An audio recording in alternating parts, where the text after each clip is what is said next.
and I'll be sending everyone a copy of the recording either later today or tomorrow. All right. So without any further ado, let's go ahead and get started.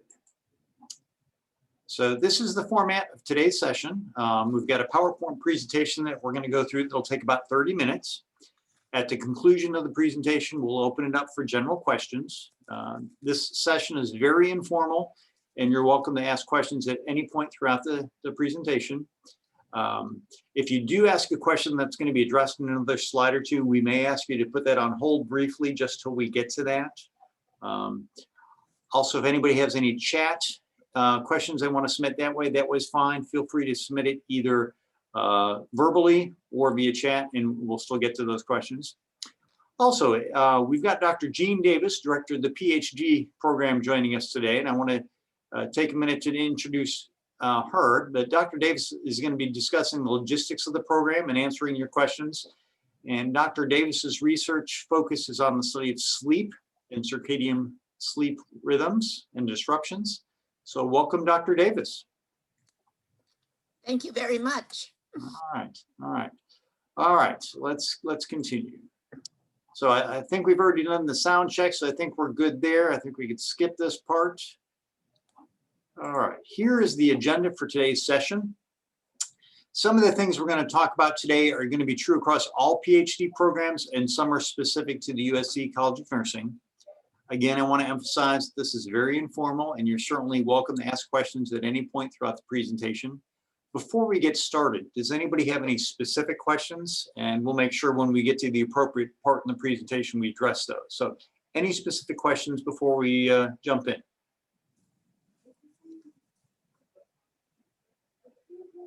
Okay, having not heard any, I'll assume that's a no. So let's continue.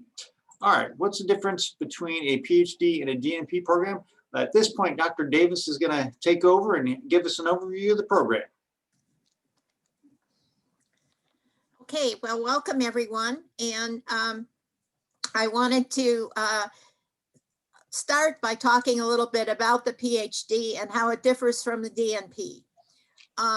First of all, you need to understand that the PhD is the terminal degree in any profession. So it is the highest degree that you can get.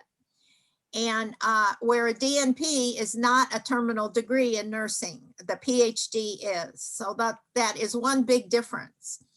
But the PhD is really a program to develop scientists.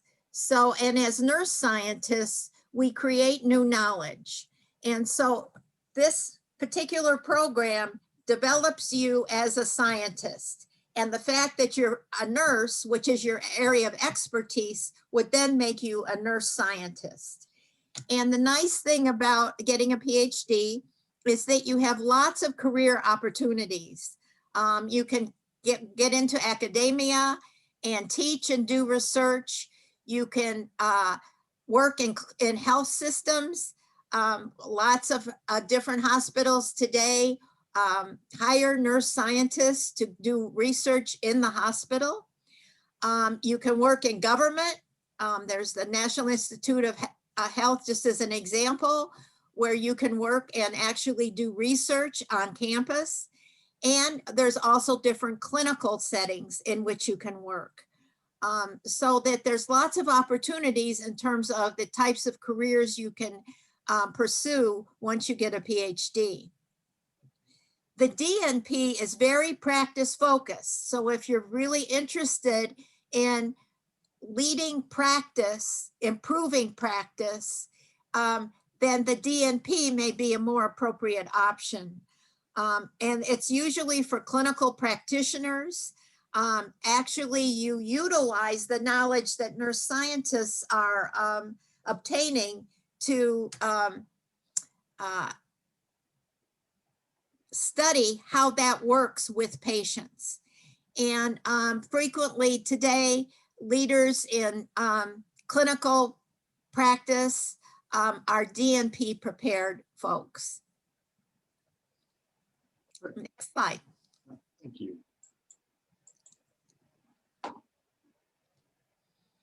So who should get a PhD? Well, you need a minimum of a Bachelor of Science in Nursing, but if a Master of Science in Nursing or a other master's degree in a different field or a DNP, you would be eligible to apply for a PhD. You have to be interested in reading, writing, and conducting research, because this program will be different from the other programs you've taken up to this point. There's lots of reading involved. It's writing major papers, and it's actually conducting research studies. So you don't have a lot of examinations per se, answering questions on exams, but rather doing lots of reading, lots of writing, lots of critiquing, and then actually conducting research.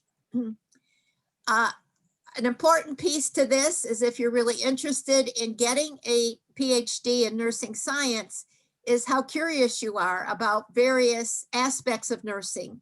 And if you often ask why and enjoy discovering new things, then a PhD is possibly very appropriate. And the other nice thing about a PhD is you can have a much larger influence on nursing than just the immediate community. I often, when you conduct research, you're not only influencing nursing science and moving nursing science forward, you actually are improving patient outcomes. You are improving the health of society. And in addition, you frequently impact health policy around the country. I can give you an example of that. I was, at one point in my career, I was a nurse scientist at the University of Davis Medical Center in California. And I was actually going from unit to unit, meeting the nurses and finding out what their problems were in patient care. And as we went through as I began to work with the different nurses, I was very much involved with the peri-anesthesia group, who had been concerned for years that as children went from surgery to post-anesthesia, their temperatures dropped significantly, but they couldn't get anybody to listen to them. And they were very concerned about these children. And so I said, well, if we did a study and we had some pie charts of what this looked like, maybe people would start listening to you. And so together we conducted a study over a year and developed and actually had the data to show what was happening to these children. And we met with the anesthesia department, and within one day, they completely changed their policies and procedures for how they help children. So it's just an example of what your influence can be in terms of being a nurse scientist. Again, let me emphasize, there are many career opportunities. So if you're interested in academia, if you're interested in government service, all kinds of health systems, industry, I have lots of colleagues who work for pharmacy companies, are just some examples of the different kinds of career opportunities that are available to you as a nurse scientist.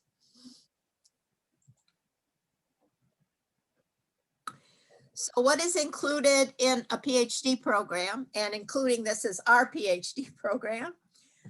We have 2 years of core classes that everyone must take. And these core classes involve such things as the role of the nurse scientist, nursing theory, research methods, statistics, and the nurse scientist, knowledge for the nurse scientist. So those are some examples of the core classes that we offer. And in our program, that takes 2 years to complete. You also will, depending on which degree you come in with, you will have elective courses to take most likely. The only group that doesn't take elective courses are the DNP graduates. And these elective courses actually contribute to your area of research. And we help you decide what elective courses are most appropriate for what you want to study. Then once you finish the core classes or the core courses, you will sit for your candidacy exam. And that exam is really to test the knowledge that you have learned over the past 2 years. And when you pass that exam, you become a PhD candidate. And then also upon passing that exam, you can move on to your dissertation phase, and you will write a dissertation proposal, and you will defend that proposal. And then you will conduct the research once you have successfully defended it, and then you will do a final defense of the final dissertation. So that is sort of an overview of what the program looks like. Does anybody have any specific questions about the requirements before we move on? I do. Go ahead. The elective courses, are those included in the first 2 years? Is that when they occur? Yes, we try to get them in the first 2 years. And it's typically 9 hours a semester. Is that what's the full-time program is? Well, you can take 6. 6 would be the minimum. Okay. Okay, but you can take 9, certainly, if you can fit it in. Okay. And April, one thing I'd like to add about the elective courses, depending on how many you take, sometimes you can also qualify what's called a postmaster certificate or certificate of graduate studies within another area. So for example, we've had some students graduate recently. One in particular, her interest was in women's studies. So all of her electives were in the women's studies area. So she actually got a certificate in addition to her PhD. She got certification from the Department of Women's Studies. And similarly, we have other colleges on campus, public health, pharmacy, other things. So depending on what your research interest is, you may, in addition to your PhD, you may have the opportunity to get an additional concentration within another area, as long as it supports what you're doing. Okay. Good. Good question. Any other questions before we move on? I have a question. When you, after you're admitted, you get assigned a counselor or a mentor to help you with some of the decision-making around coursework. Is that true? Yeah, well, you will be assigned a mentor once you're admitted. That's one of the first things I do, is assign you a mentor. And the mentor is usually someone that fits well with the area of research that you want to do. And then between myself and the mentor, we help devise your plan of work for you, for the plan of study, okay? Mm-hmm. So yes, together. And then if that needs to change, or you decide on a different course, all of those changes can be made in terms of like your electives as you go through. So we review that plan of study on a regular basis to make sure that you're progressing, and that if there are any changes or something we need to do with it. So that's kind of how we do the advising. Okay, appreciate that. Thank you. Okay, you're welcome. And I'll also add that, typically you have your mentor the first semester or two. After that, if you find that maybe somebody else would be a better partner or combination with you, somebody whose interests, maybe research kind of interests you more, you have the flexibility that you can change mentors. So don't feel like you're committed to this person for life. So, all right, good. All right, let's move on.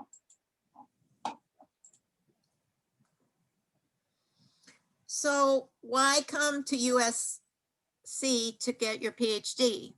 Well, first of all, we have one of the very few programs in the country that's an executive style delivery.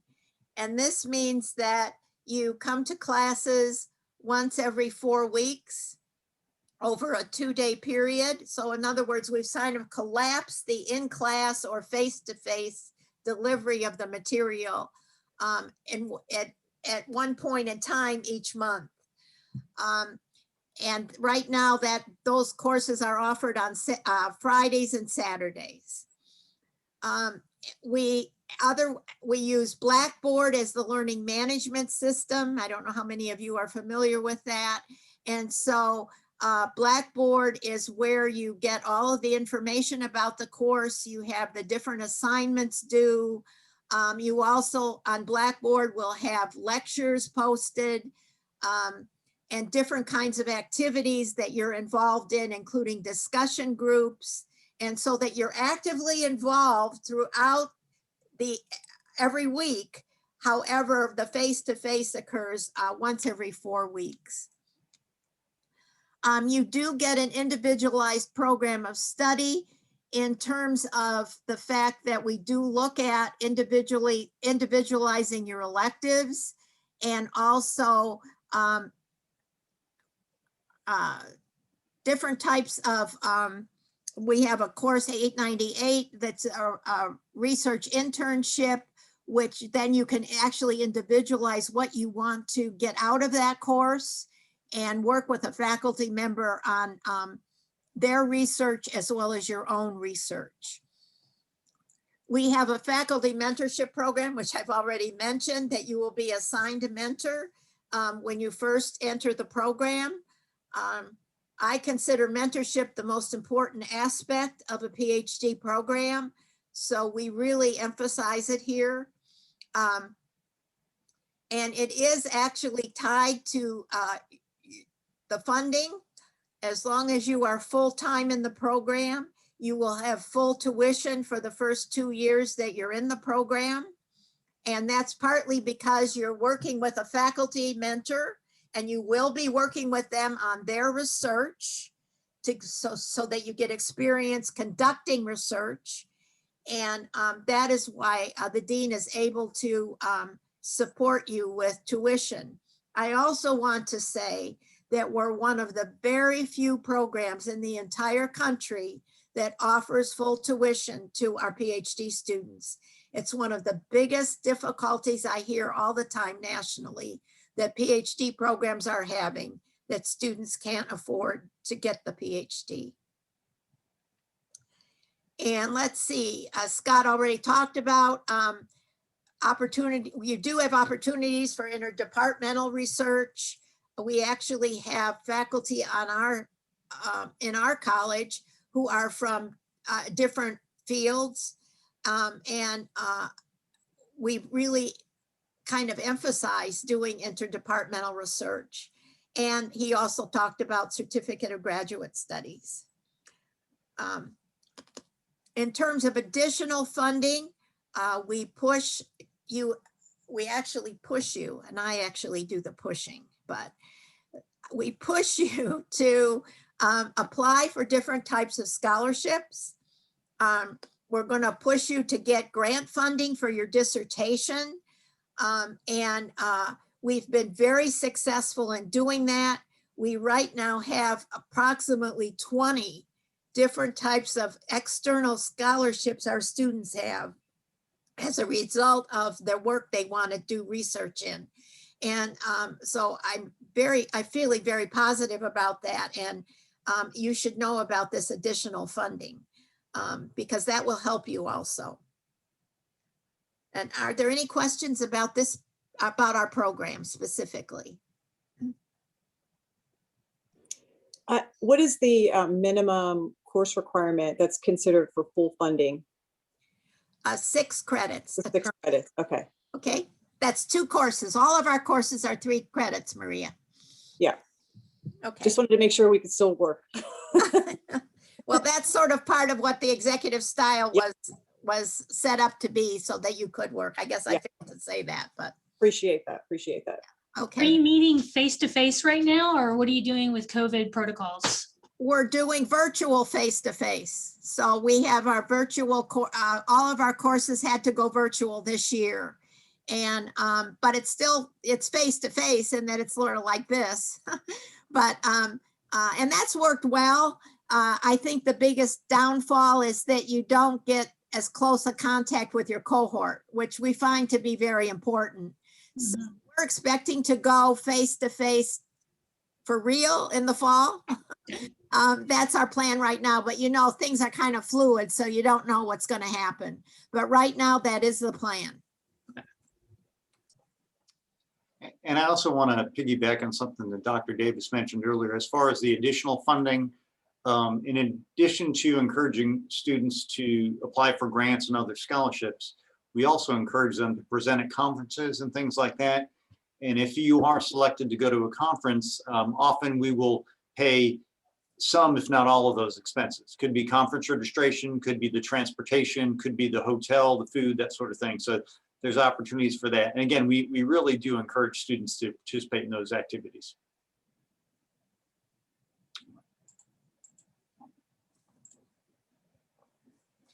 So we have some specific areas that we're known for here in the college. One of them is what we call signature science. We have a cancer survivorship center. We have several faculty that are interested in cancer, and so that's available. We have the Acorn Center, which really looks at patients with chronic conditions. That's become a huge area in nursing research now. And so we have several faculty that are experts in studying patients with chronic conditions. Rural health and health disparities are two very important aspects to our program because we're such a rural state, as well as the fact that health disparities has become, of course, a big concern, especially lately. And I can tell you that I was just on the phone a couple weeks ago with the new director of the National Institute of Nursing Research, Dr. Shannon Zenk, and they are developing a new research strategy for NINR for the next, and I think it'll start in 2022. And health disparities is going to be at the top of the list of those areas that they will fund in the future. So we're going to see a big difference in I think the focus of nursing research for the future. And then also biobehavioral studies is the other area that we have expertise in. And biobehavioral studies is simply combining behavioral data with biological validity data. So for example, I do sleep research, and so I will get data on sleep questionnaires as to how people feel they slept. But then I also do polysomnography studies in sleep labs, so that I have the biological data as well as the behavioral data. And that always strengthens a study. And for the last 10 years in nursing science, there's been a big push to do biobehavioral studies. When nursing science first started, and we haven't been around very long, it was mostly behavioral, but we've gotten better at the biological, and now we combine the two and we get the best of both worlds.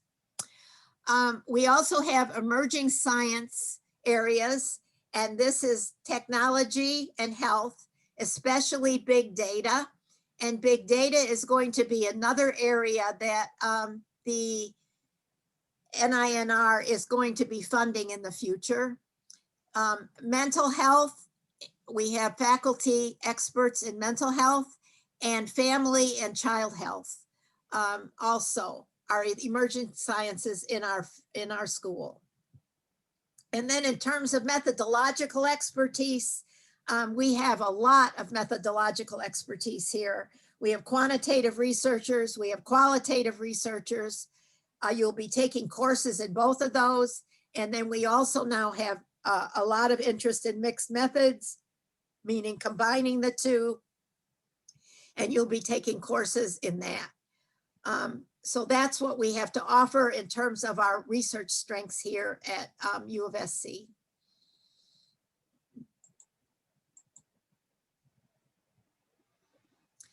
So I kind of mentioned some of this already. We have a cancer survivorship center, which you can join.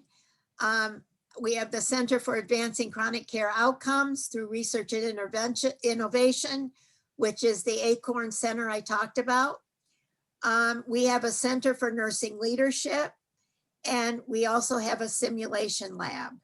And we're actually using the simulation lab sort of as a pilot test now in our program for the first time, in which we're looking at using it to assist with helping you learn about recruiting subjects, doing informed consent, that kind of thing. So you get some hands-on experience with that. Thank you. All right. Does anybody have any specific questions for Dr. Davis before we transition into talking more about the admissions requirements?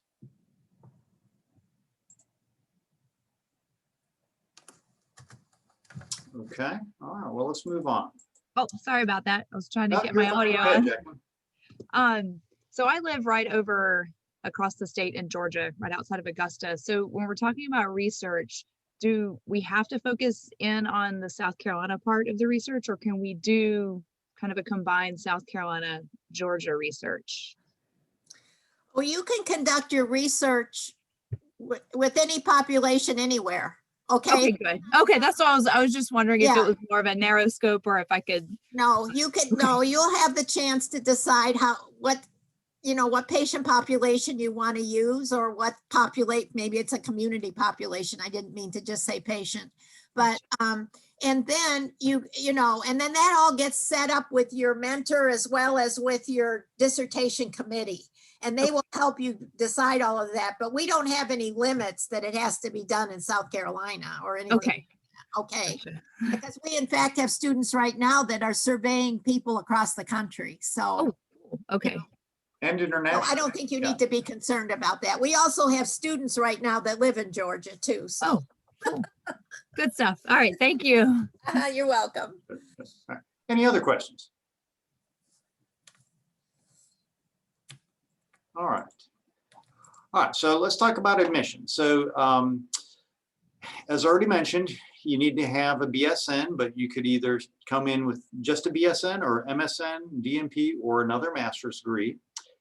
Typically, we're looking for candidates who have at least a 3.0 GPA across all their coursework. You need to have a current unencumbered nursing license. Now, it is important to, well, actually, that doesn't relate to this because this is considered an on-campus program, so that's fine. For the PhD program, it's the only program that we have that requires GRE scores, and it has to be a recent score within the last 5 years. Typically, we're looking for a score of around 300, roughly 150 verbal, 150 quant, but there is some flexibility with that. The only folks that don't have to submit GRE scores are people who are coming in with a DNP. We waive that because they already have the DNP. Finally, everyone who satisfies those requirements listed and look like an attractive candidate is contacted for an interview. And typically this is conducted either by Zoom or Microsoft Teams. All right, in the application process, I know a couple of you have already submitted your applications, but there is an online application that you submit through the graduate school. With the application itself, you upload a copy of your goal statement and a current copy of your CV or resume, as well as your nursing license. You need to get recommendations from 3 individuals who are doctorally prepared in the healthcare field. And what will happen is when you complete your application, you'll list their name and email address, and they will get an electronic link, and they can complete the recommendation online and submit it electronically. So you don't need to physically collect a letter of recommendation from anyone. If they would like to upload a copy of kind of a traditional letter of recommendation, they're certainly welcome to do so, but they do not need to do that. We need to receive copies of all transcripts anywhere that you receive college credit, either when it was in high school, undergrad, or graduate. We can use unofficial copies for the application review process. If you're admitted, we need official copies at that point. The one thing I'll say here is sometimes people kind of forget about if they took one class during the summer someplace else, maybe they came home during the summer and got an English class or a science class, not where they earn their degree. Anywhere you received a college credit, we need a copy of that. All right, so as previously mentioned, we need your GRE scores. Those should be sent directly to the graduate school. Our school code is 5818. And most of these items can be uploaded with your application, and some of them actually you have to upload them or you won't be able to submit your application without them. Things such as official transcripts you can have mailed directly to the graduate school, and I'll give you that address in just a moment. And again, just to encourage you to submit your application and upload as many materials with it as you can. The PhD program only admits students to start during the fall semester. Our priority application deadline was March 1st, but we're continuing to review applications on a rolling basis until May 1st. And again, just do want to encourage you to submit everything prior to the deadline, because it seems like there's always an outstanding recommendation or a transcript or something that we're always waiting on. Okay, where do you send everything? Again, if it's something official, like a transcript, go ahead and send it to the graduate school at the address listed here. Anything else can be submitted, uploaded with your application, or some schools will send official transcripts electronically now. They can send them to the email address there. Also, if there's something that you want to submit after submitting your application that you forgot to upload, or maybe you didn't have access to, you can also send it to that email address there. All right, any questions about the application process itself?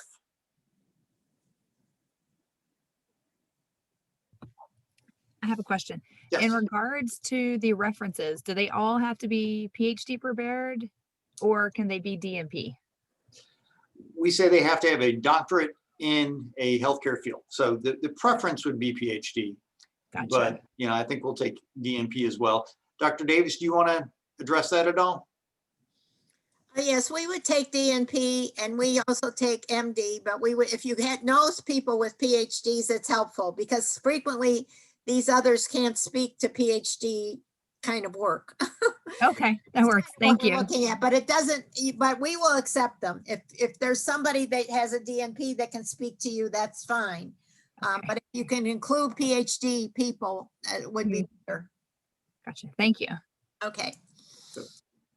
All right, tell you, let's move on. Dr. Davis, before we open it up for general questions, do you have anything else that you'd like to add at this point? I don't think so. I'm happy to answer any questions anybody has. Okay, well, let's open it up for general questions. Now is your time. What sort of questions do you have?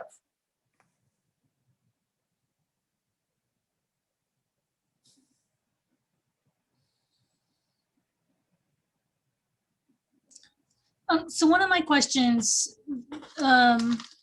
is about mental health, because that's the field I'm currently working in right now.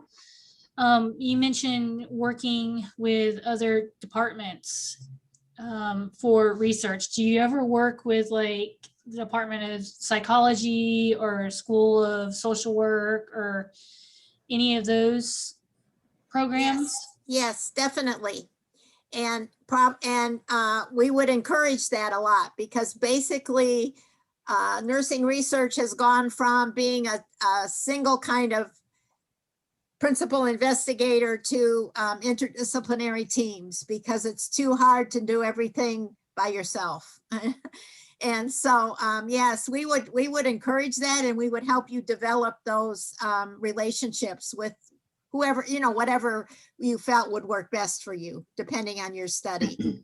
But we certainly can do that. We have outside members on committees now all the time from the different departments. Mm-hmm. One question about the core classes. I know statistics is required. For those of us that haven't done statistics in a long time, I mean, I just finished the postmaster's class and we didn't deal with statistics. So it's been since my undergrad, really. I know that's probably a very challenging class. What kind of help and assistance is there for students to help make sure that, they're learning the material and can actually get through the class? Well, we have actually 3 statisticians on our faculty here, and that's their area. And the first course you'll take is, and tell me if I'm wrong, Scott, but I think it's 817, which is a statistics course at the master's level, really. It's for DNP students, I'm sorry. Okay. And I think that starts you out at least at a level that I think you can handle. Okay. But our faculty, our statistics faculty really want to help you, and they're available to do that in addition to the course itself. Okay. And everybody in the PhD program is required to start with 817. And then what we do currently in our curriculum, April, is we build on those statistics in our research methods courses so that you will get additional, much more advanced statistics as you're dealing with the methods piece.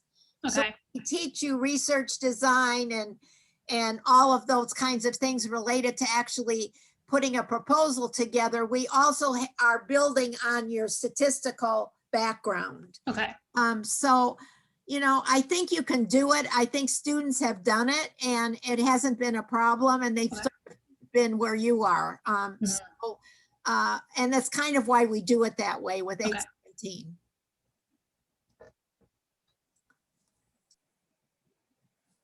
Good question. All right, other questions? I have a question, Dr. Davis. If you can Uh-huh. speak more to the candidacy exam and what that includes, that would be helpful.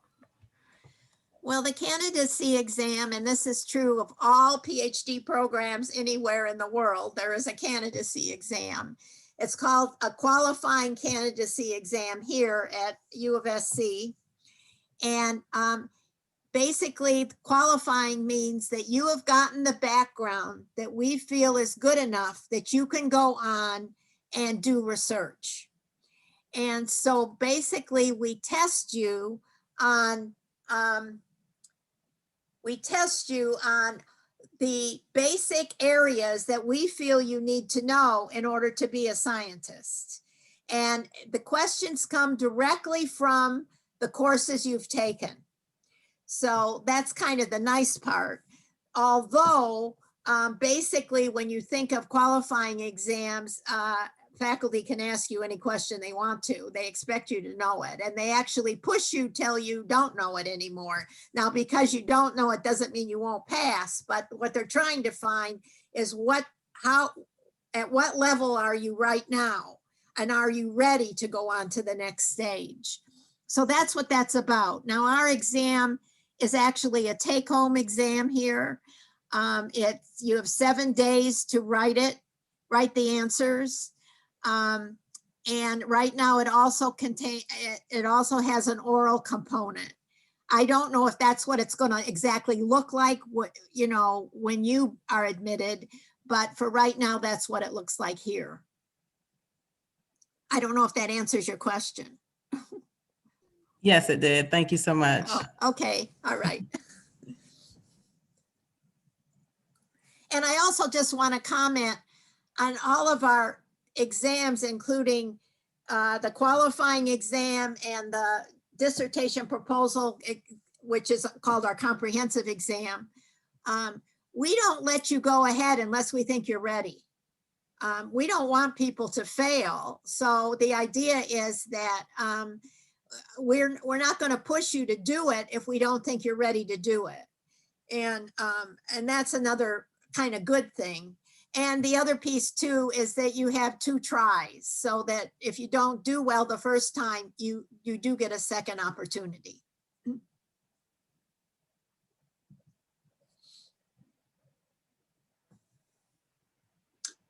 What other questions do folks have?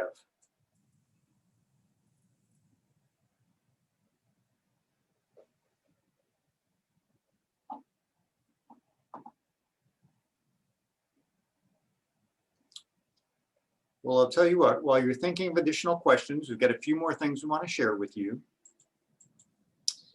We've included 3 different links here that we thought would be important. The first one is simply the link to the graduate school application. The second one is a link specifically to the PhD website. And then the final one is a link to the FAQ page related to the PhD program.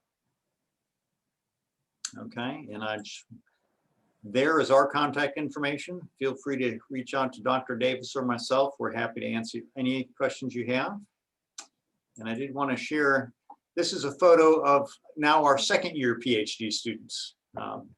So one of the times they came on campus for one of their weekends, they took that photo. So, all right, what questions do you guys have?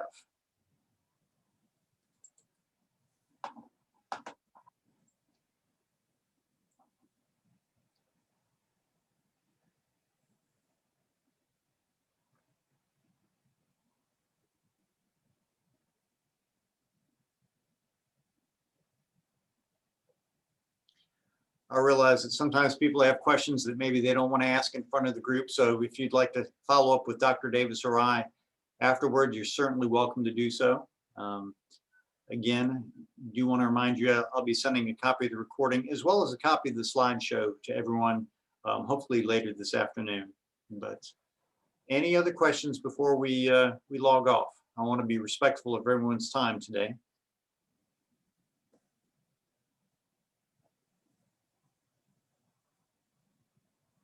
All right, well, thank you everyone for participating. Please don't hesitate to reach out if you have any other questions. Again, a few of you that don't have applications, hopefully you'll get those in shortly. And please don't hesitate to reach out if you have any other questions. Thank you all for participating today. Have a great day. Thank you. Have a good day. Thanks. Have a good one. Yeah, goodbye. Thank you. Bye-bye.